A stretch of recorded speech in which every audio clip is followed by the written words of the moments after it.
Hello, and welcome to the first installment of Luella's Wine Explorers Club. My name is Noel Shar. I am the retail manager here at Luella, and on behalf of the whole team here, I want to thank you for joining the club, supporting our independent local business, and we really hope you'll enjoy coming along with us on this wine adventure as we explore producers, grape varieties, and regions that perhaps you haven't checked out in the past. As a little reminder of how the club works, the wines in the 4-pack that you've received are exclusive to club members for a full month, meaning that for the next month you won't see them on the shelf here at the store. In addition, if there's a wine that you particularly like and want to order more of, for the next month you'll be able to order more of that wine at the 20% discounted price as long as it's available. Many of these wines are made and imported in very, very small quantities, but if you like something a lot, just let us know and we'll do our best to get some more of it for you. So, the first 4-pack for April of 2023 has some great springtime wines in it, so let's just jump in and check them out. The first wine is the Jardin de Vin from Justin Boxler. Justin Boxler's estate comes from the Alsace region of France, which is up in the very far northeast of France. Very, very interesting region. It is the only part of France where the focus is on sort of aromatic white varieties of the kind you'd more typically find in Germany and Austria, grapes like Riesling, Gewürztraminer, Silvaner. This isn't surprising. This part of France has been historically sometimes part of Germany. And in fact, the names of the cities there are much more Germanic than they are French. For example, the name of the village that the Boxler family has their vineyards around is Niedermorschwihr.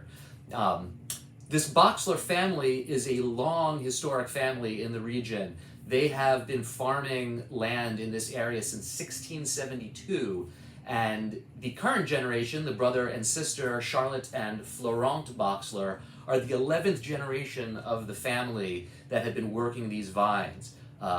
They were certified organic in 2022, and this bottling, the Jardin de Vin, is a blend. It is a blend of the varieties that would be growing together in the vineyards. In this case, Silvaner, Pinot Auxerrois, Muscat, and Chasselas.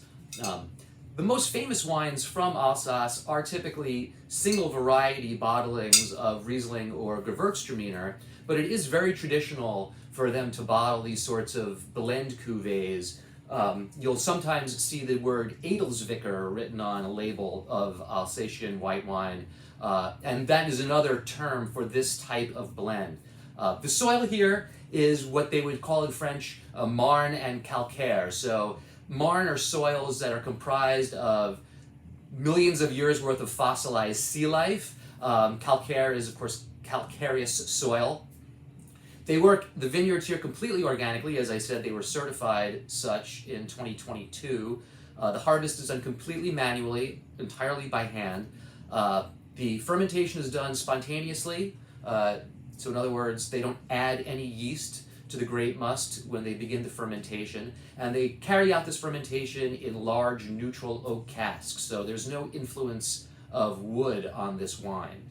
The wine is then aged on its lees for 6 to 8 months, and if you haven't heard that term before, lees refers to sort of bits of yeast cells, grape skin, grape seed, anything that sort of would settle at the bottom of the fermentation vessel. They allow the wine to age on this material, and it actually adds a creamy richness to the wine, which I think you're going to find a lot of that texturally when you're tasting this wine.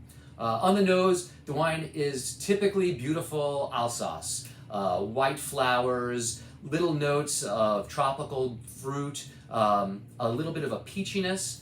It's the kind of nose that makes you think the wine is going to be sweet perhaps, but when you taste it, you're going to see that the wine is completely dry, but has a lot of very effusive tropical fruit notes.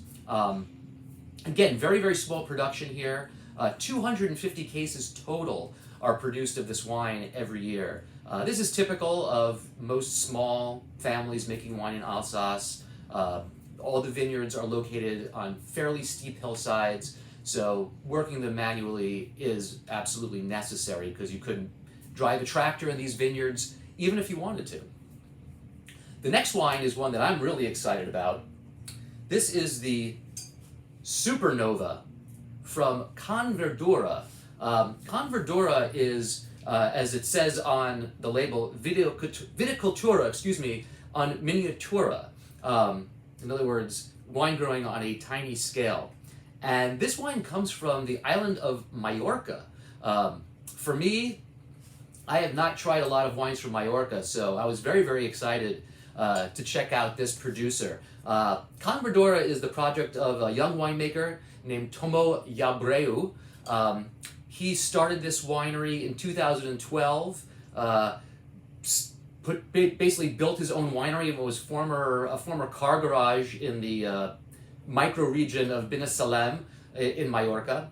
But Tomo is a sixth generation member of his family to work vines in this part of Majorca. So even though it's a new winery, it is historic for his family. And what's going on in Majorca is very interesting right now in terms of viticulture. It's an island, you know, it's off the east coast of Spain. It's very touristic. A lot of people have purchased land there to have vacation homes. You know, the island of Ibiza, you know, very famous party island, is very, very close by, just to sort of the south of Majorca. But a small group of chefs and winemakers are doing a lot of work to sort of bring back attention to the traditional ways and foodways of the island, and Tomo is one of them. This bottling, this Supernova Blanc, is made from a local variety called Moll, which is on the label there, M-O-L-L, which is also known in Majorca as Prensal or Premsal. So in case you're exploring other Majorcan wines and you see Prensal or Premsal, it's the same grape variety as here. The soil here in Majorca is a combination of clay over limestone with a lot of gravel in it, which is a great, great terroir. If you know Burgundy wines, you know that the great wines of Burgundy are all grown on clay soils over limestone. So always a great environment for planting vines. And this comes from about 4 different vineyard plots that the Yabreu family owns in Binissalem. But on average, they are planted in the 1950s, so some nice old vines here.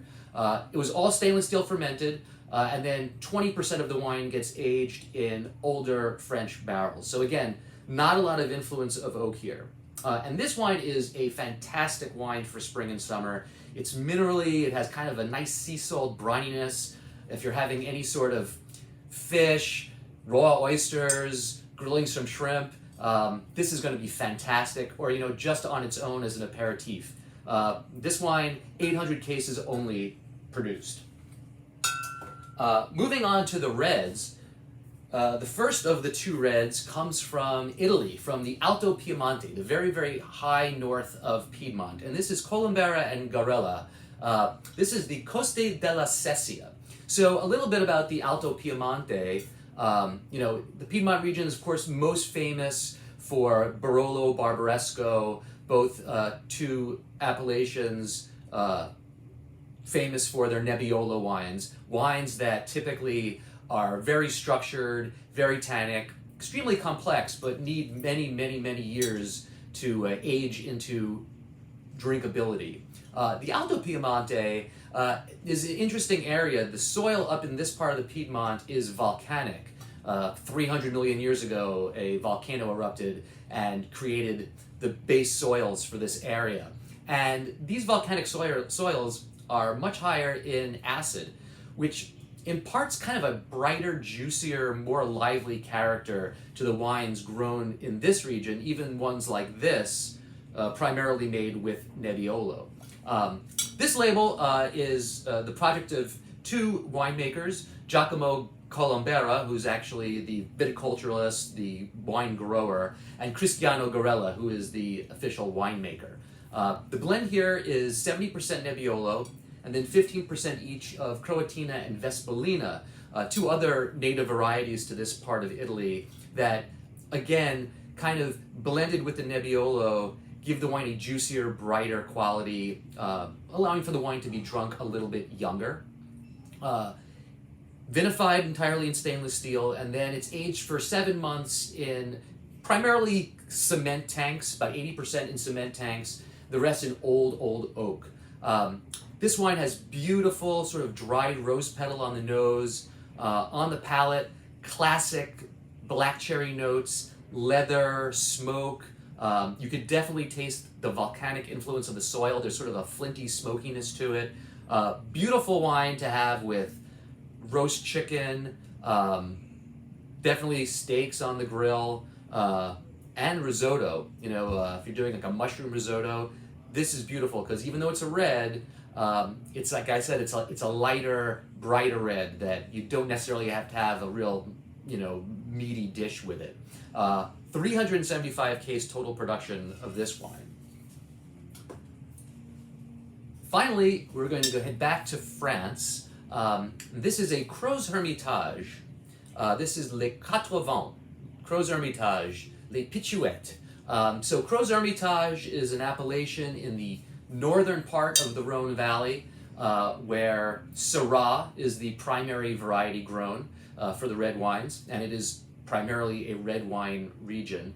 Les Quatre Vents is the project of two sisters, Lucie and Nancy Furel. This is a fun story. The family had, again, for generations been farming land in this part of the Rhone, but selling all the grapes off to what they call négociants in France, wineries that buy fruit from other growers to make wine from. But at the ripe old age of 19, Lucie decided she wanted to start her own vineyard and was able to acquire some land adjacent to her parents and started making her own wine under her own label. Eventually her younger sister Nancy joined up with her in 2013, but Lucie started to convert this land that she acquired to organic almost immediately in 2007, received her certification in 2010. This wine is aged, vinified entirely in stainless steel and aged for 6 months just in stainless. So you get just the kind of very fresh, bright, black olive notes of Syrah, just a little bit of that kind of classic Northern Rhone Syrah kind of bacon fat note to it. It's a fairly robust wine without being heavy or very, very structured, so you can drink it young. Definitely great with lamb. I love Northern Rhone Syrah with lamb, but great with grilled burgers. We're getting into grilling season as spring is finally starting to show up here. So this will be a great kind of backyard grilling red for spring and summer. 800 total cases produced of this one. So just to go and review on, if you want to order a bit more of any of these, I'll just give you a quick rundown on the pricing. The Quatre Vents, normally on the shelf would be $33 a bottle. This month for club members, $26.40. The Colombara and Garella, same, normally would be $33, $26.40 for club members this month. Same price on the Supernova from Can Verdura, $33 would be the regular price here, $26.40 for you through April for club members. And on the Boxler Jardin de Vigne, normally would be $28 on the shelf here at Luella, $22.40 for club members through the end of April. All right, well, I hope you enjoy tasting these wines. I also hope that you like some of them enough to want to order some more. If so, just give us a call here at the shop. You could always contact me directly. My email is Noel, N-O-E-L, @luelladurham.com. Again, thank you so much for joining the club. Hope you enjoyed this video and get something out of it, and we'll talk to you soon. Thanks again.